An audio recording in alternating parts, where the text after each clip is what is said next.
Delhi car குண்டுவெடிப்பு சம்பவம் நாட்டையே அதிர்ச்சிக்குள்ளாக்கியது. இந்த நிலையில் தொடர்ந்து இது தொடர்பான தகவல்கள் காவல்துறையினரால் வெளியிடப்பட்டுக் கொண்டிருக்கிறது. ஹரியானாவில் இரண்டாவது காரை எடுத்து சென்று போலீசார் விசாரணை மேற்கொண்டு வருவதாக தகவலானது கிடைத்திருக்கிறது. ஹரியானாவில் வைத்து விசாரணை நடத்தப்பட்ட நிலையில் தற்போது காரை எடுத்து சென்று விசாரணையானது மேற்கொள்ளப்பட்டு வருகிறது.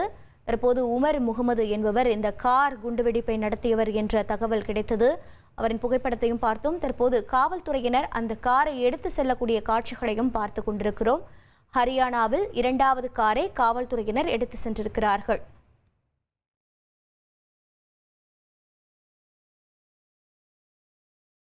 டெல்லியின் இந்த கார் குண்டுவெடிப்பு சம்பவமானது நாட்டையே அதிர்ச்சிக்குள்ளாக்கியது. தற்போது இரண்டாவது காரை காவல்துறையினர் எடுத்து சென்று கொண்டிருக்கிறார்கள். விவரங்களை செய்தியாளர் ரமேஷ்குமார் வழங்கிட கேட்கலாம். ரமேஷ்குமார், வணக்கம். தற்போது எடுத்து வரக்கூடிய நடவடிக்கைகள் என்ன? காவல்துறை என்ன விளக்கம் அளித்திருக்கிறது?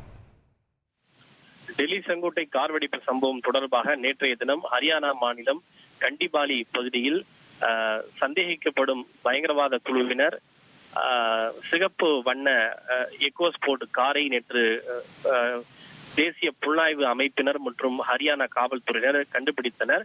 இந்த நிலையில் அது முழுமையாக பரிசோதனைக்கு உட்படுத்தப்பட்டு அதில் அபாயகரமான பொருட்கள் எதுவும் இல்லை என கண்டறியப்பட்டது. இதனைத் தொடர்ந்து அந்த பறிமுதல் செய்யப்பட்ட வாகனம் தற்போது வேறு ஒரு வாகனத்தின் மூலமாக இழுத்துச் செல்லப்பட்டு அது டெல்லிக்கு விசாரணைக்காக கொண்டு வரப்பட உள்ளது.